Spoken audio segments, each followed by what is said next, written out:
Hari ini dalam persiapan Paskah kita, saudara, saya sudah janji waktu itu kita akan bicarakan hal-hal yang terkait dengan Yesus Kristus. Tapi saya ingin memulai untuk bertanya, kira-kira Tuhan itu siapa sih bagi kita? Sejauh ini siapa Tuhan bagi kita? Karena itu hari ini saya ingin mengajak kita merenungkan firman Tuhan tentang Allah dalam pikiran. Allah dalam pikiran. Kok Allah dalam pikiran?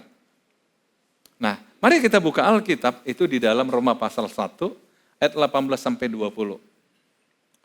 Sebab murka Allah. Memang kalau kita baca pertama kok Allah murka ya. Jadi Allah juga bisa marah, saudara. Sebab murka Allah nyata dari sorga atas segala kefasikan dan kelaliman manusia yang menindas kebenaran dengan kelaliman. Saya ulangi, sebab murka Allah nyata dari sorga atas segala kefasikan dan kelaliman manusia yang menindas kebenaran dengan kelaliman. Menyangkali kebenaran. Kalau kita lihat nanti, ini menyangkut tentang keberadaan Allah. Jadi orang yang menyangkali keberadaan Allah, Alkitab mengatakan mereka itu fasik dan lalim. Nah, apa yang dimaksud di sini menyangkali keberadaan Allah? Lihat, karena apa yang dapat mereka ketahui tentang Allah nyata bagi mereka, sebab Allah telah menyatakannya kepada mereka.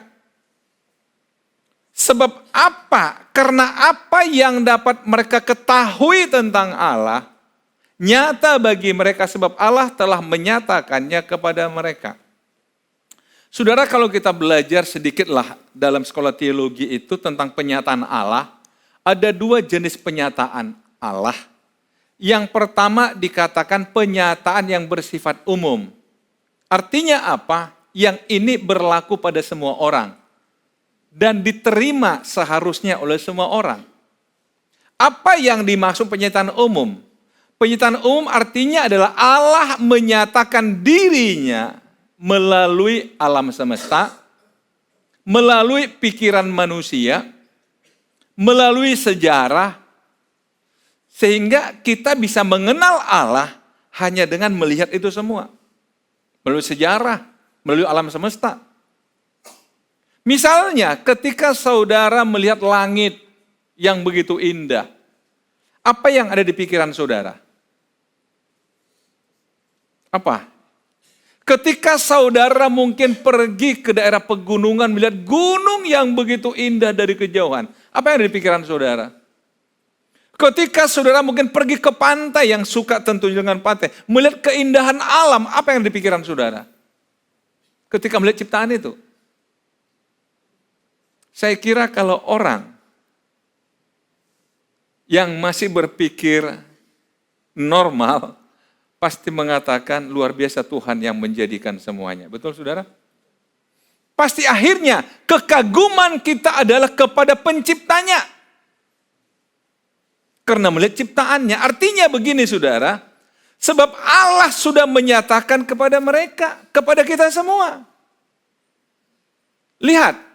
Sebab apa yang tidak nampak daripadanya, yaitu kekuatannya yang kekal dan keilahiannya dapat nampak kepada pikiran dari karyanya sejak dunia diciptakan. Sehingga mereka tidak dapat berdalih. Manusia nggak bisa berdalih ya untuk mengatakan saya nggak kenal Tuhan karena saya nggak pernah lihat Tuhan. Nggak bisa.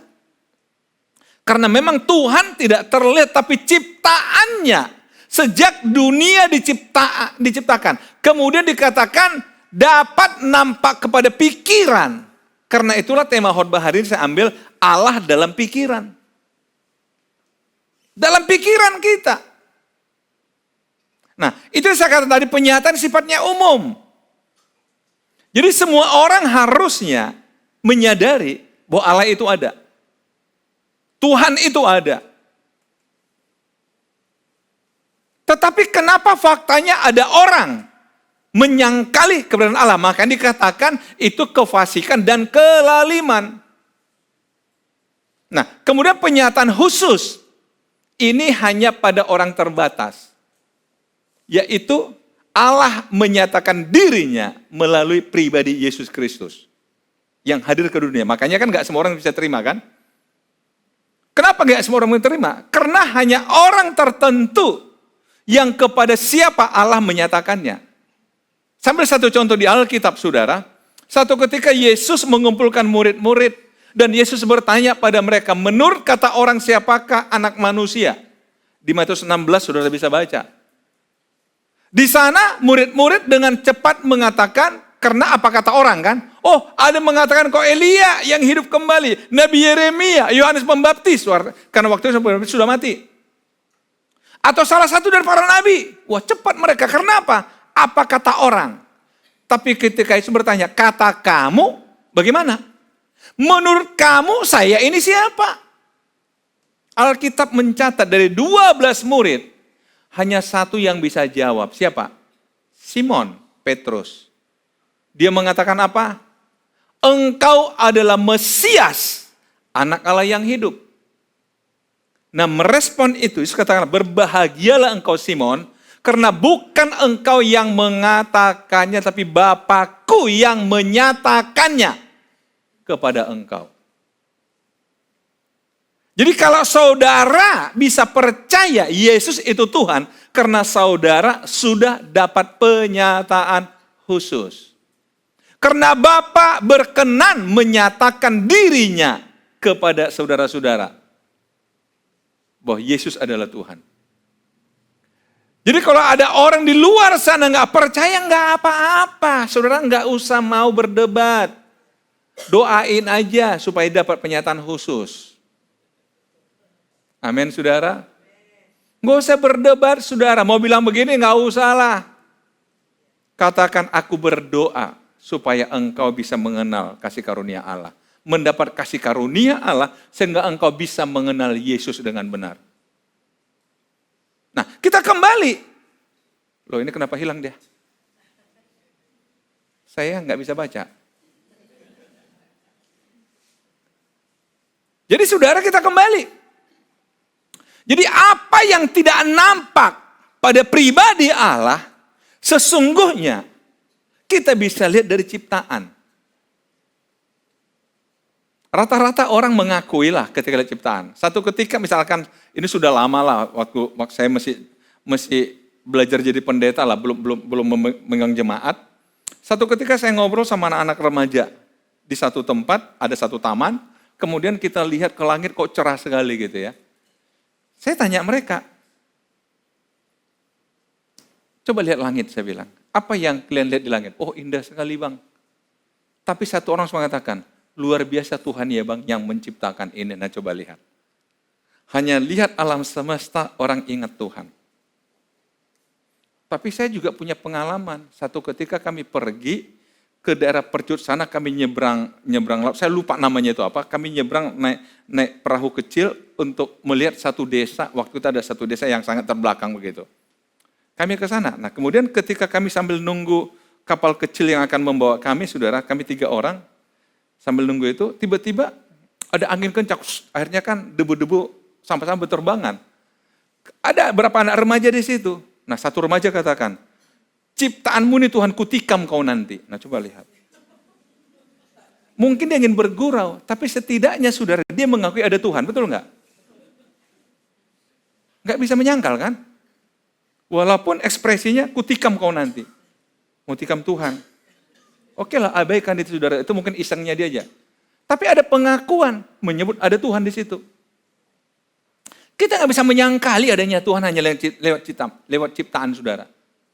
Apalagi dalam pikiran kita. Nah, lihat saudara-saudara, lihat ya. Sebab ini persoalannya, kenapa akhirnya Tuhan murka? Sebab sekalipun mereka mengenal Allah, mereka tidak memuliakan Dia sebagai Allah atau mengucap syukur kepadanya. Sebaliknya pikiran mereka menjadi sia-sia. Yang harusnya tadi ada Allah dalam pikiran mereka, tapi sekarang pikiran menjadi sia-sia, hati mereka yang bodoh menjadi gelap, mereka berbuat seolah-olah mereka penuh hikmat, tapi mereka telah menjadi bodoh. Kenapa dikatakan jadi bodoh? Karena mereka menggantikan kemuliaan Allah yang tidak fana dengan gambaran yang fana. Kan ini ada yang asli kok buat KW-nya. Kira-kira begitu, saudara. Gambaran Allah yang tidak fana, kemuliaan Allah yang tidak fana, digantikan dengan gambaran yang mirip dengan manusia yang fana. Mirip dengan burung-burung, binatang-binatang yang berkaki 4, atau binatang-binatang yang menjalar. Saudara, mari kita lihat, apakah itu bukan sebuah kebodohan? Allah yang kekal, kemuliaan Allah yang tidak fana, digantikan kepada yang terlihat yang fana. Makanya Allah murka, saudara. Kok engkau gantikan posisiku dalam pikiranmu? Dengan hal-hal yang sifatnya sementara. Dan yang menarik di situ, mereka menggantikan kemuliaan Allah yang tidak fana dengan gambaran yang mirip dengan manusia. Menggantikan artinya menciptakan dalam pikirannya. Jadi manusia menciptakan Tuhan dalam pikirannya. Padahal Tuhan itu pencipta. Kok diciptakan? Halo. Bisa ditangkap, saudara? Tuhan yang sudah ada. Tapi coba orang gantikan Tuhan dengan ciptaannya sendiri. Mungkin kita katakan, ya itu kan zaman dulu, zaman sekarang orang gak begini lagi. Ya, tapi sekarang coba lihat. Berapa banyak orang menciptakan Tuhan dalam pikirannya. Makanya tadi saya katakan di awal, siapa sih Tuhan dalam pikiran saudara? Siapa dia? Dalam pikiran saudara. Siapa Tuhan dalam pikiran saudara? Bukankah sering sekali kita mengikuti pikiran kita, yang kita anggap pikiran kita cerdas, pintar, sehingga kita jadikanlah pikiran kita yang mengendalikan hidupnya kita. Oh, ini saya sudah kaji, saya sudah ini, saya sudah ini. Tapi saya sering katakan pada kita, manusia tetaplah manusia, manusia tetaplah fana. Manusia tetaplah sementara. Pikiran kita secerdas apapun, tetaplah dia terbatas dibanding dengan Tuhan. Buktinya kenapa kita punya masalah. Saya ulangi lagi, yang lalu-lalu saya katakan.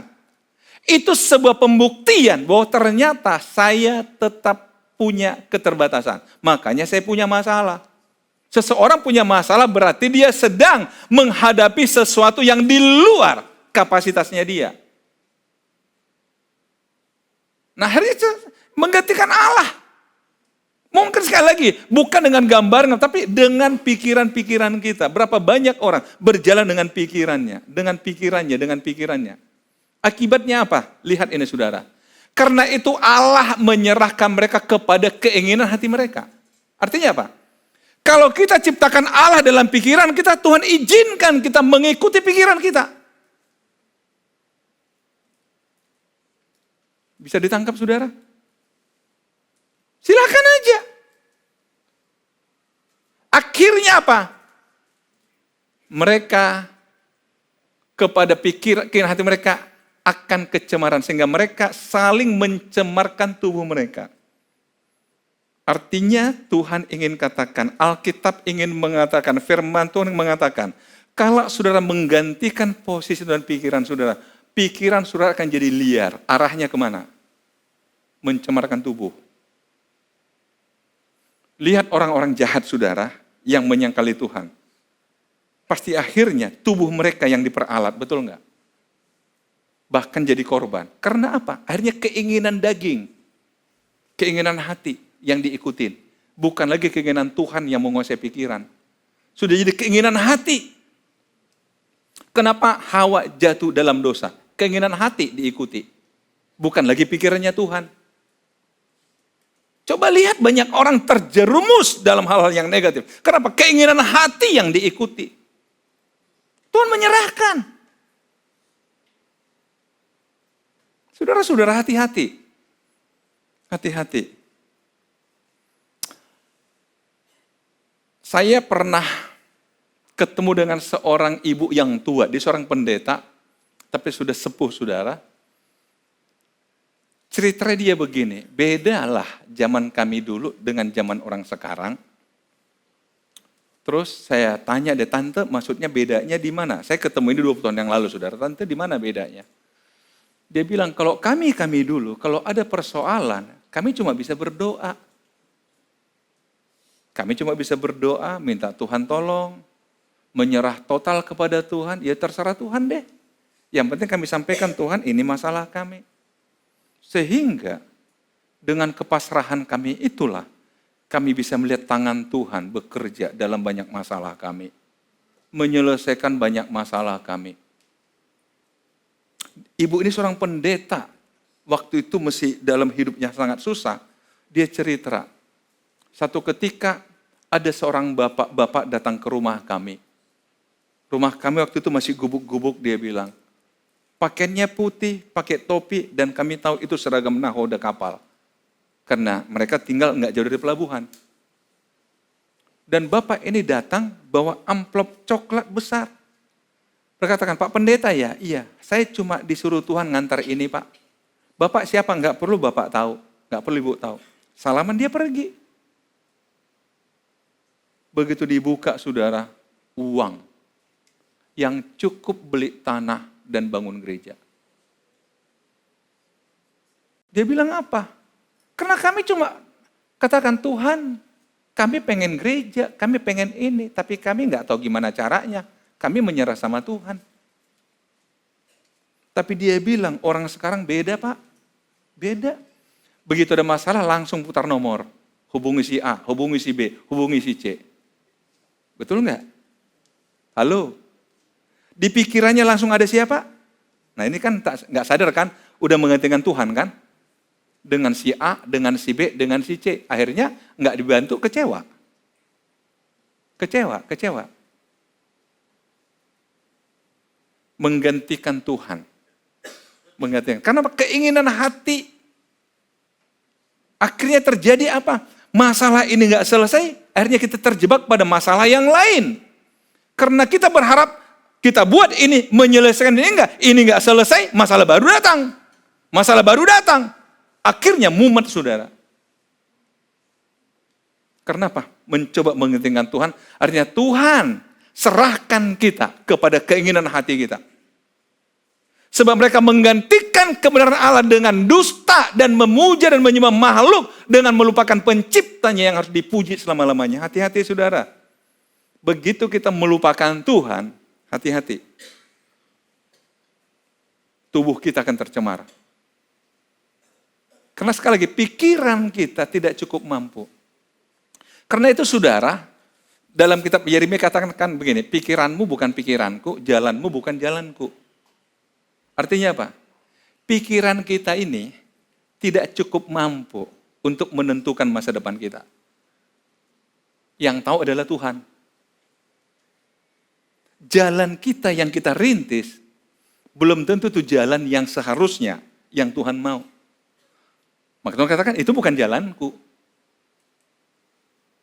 Jadi supaya kita on the track saudara, jangan geser Tuhan dari pikiran saudara. Jangan ciptakan Tuhan-Tuhan yang lain dalam pikiran saudara. Akhirnya apa? Capek kita. Capek dan capek. Kita coba perasaan, coba begini, plan A, plan B, plan C, sampai plan Z, silakan saudara. Akhirnya capek kita kan, plan itu kan buat kita capek saudara. Tapi tadi, seorang ibu pendeta tadi, coba lihat. Kami cuma bisa doa, karena kami nggak tahu mau hubungi siapa. Ya kami cuma hubungi Tuhan. Kami nggak punya kenalan, kami nggak punya ini. Ternyata Tuhan, lihat. Nah karena itu saudara, akhirnya Paulus katakan begini. Dia nggak mau seperti orang-orang yang menggantikan posisi Tuhan. Tapi dia menegaskan, sebab aku mempunyai keyakinan yang kokoh dalam Injil. Karena Injil adalah kekuatan Allah yang menyelamatkan setiap orang yang percaya. Pertama-tama orang Yahudi, tapi juga orang Yunani. Saudara tahu Injil itu artinya apa? Segala sesuatu mengenai Yesus Kristus. Itulah Injil. Kalau saudara mau belajar Alkitab, dari mulai kitab Kejadian sampai kitab Wahyu, itu semua fokusnya pada Yesus Kristus, saudara. Buktinya, begitu manusia jatuh dalam dosa, Efesus 3, apa janjinya Tuhan? Katanya pada ular, satu ketika ular, benih perempuan ini akan meremukkan kepalamu. Itu janji tentang Mesias yang akan meremukkan kepala ular. Itu Yesus Kristus. Jadi mulai Kejadian 3, Tuhan sudah bicara tentang Yesus Kristus di sana. Sampai pada kitab Wahyu, Yesus lagi kan? Dan semua para nabi dalam Perjanjian Lama, itu fokusnya Yesus Kristus. Dan semua tokoh yang dicatat nama dalam kitab Perjanjian Baru, itu yang ada kaitannya dengan Yesus Kristus. Makanya, Paulus katakan, aku mempunyai keyakinan yang kokoh dalam Injil, karena Injil adalah kekuatan Allah yang menyelamatkan.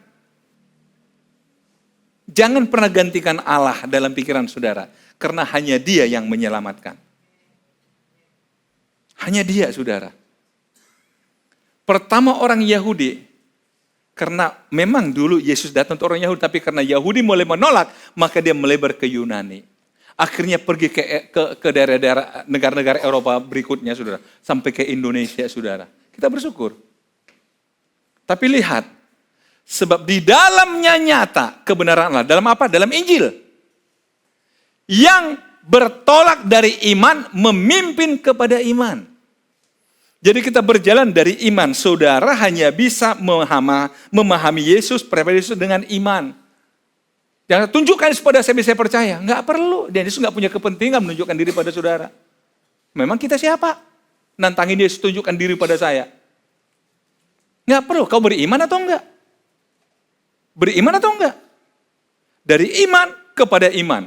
Artinya apa? Kalau kita beriman Yesus itu ada, maka iman kita akan menghasilkan hal-hal yang berikutnya. Dengan iman, dengan iman, dengan iman. Karena apa? Lihat.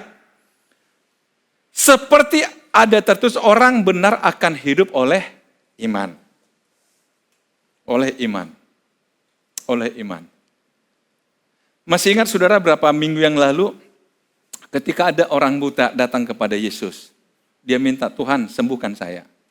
Ada satu pertanyaan Yesus yang mungkin bagi kita nggak penting-penting amat. Kalau kita lihat secara umum. Tapi Yesus ternyata dia ingin katakan pada orang ini. Apa sikap dia? Seperti apa Yesus dia kenal? Apa kata Yesus? Apakah engkau percaya aku bisa melakukannya? Ketika orang buta datang. Yesus, anak Daud, sembuhkanlah aku. Apakah kau percaya aku bisa melakukannya? Loh, kan Yesus. Kok nanya? Jujur saudara, sering kita berdoa. Tapi pertanyaan, apakah saudara percaya yang kau doakan? Percaya enggak? Atau hanya syarat aja berdoa? Tapi percaya enggak? Bisa tangkap saudara? Dia kan percaya. Akhirnya Yesus katakan apa? Jadilah seperti yang kau percayai. Kalau nggak percaya nggak terjadi, saudara. Jadi nggak ada gunanya doa, tapi nggak percaya, nggak jadi. Jadi kalau saudara katakan, saya doa bolak-balik Pak, kok nggak jadi-jadi? Iya, karena kau nggak percaya. Orang benar akan hidup oleh iman.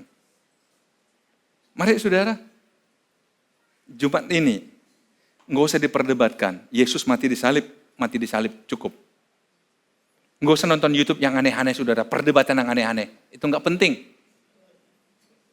Halo? Oh, apologet. Ya udahlah, apologet sendirilah. Aku hidup dengan iman. Hidup oleh iman. Coba jelaskan imanmu. Nggak bisa dijelaskan, namanya juga iman. Gimana mau jelasin? Begitu jelasin nggak iman lagi namanya. Orang katakan, coba jelaskan Tuhan pada saya. Nggak bisa dijelasin, namanya juga Tuhan. Begitu saudara jelasin, itu pasti bukan Tuhan. Betul saudara? Dengan iman. Paulus katakan, aku mempunyai keyakinan yang kokoh dalam Injil. Karena Injil adalah kekuatan Allah yang menyelamatkan. Mari kita pegang ini saudara. Aku pegang Injil, aku pegang Tuhan Yesus. Karena hanya Dia yang menyelamatkan. Tuhan Yesus memberkati kita.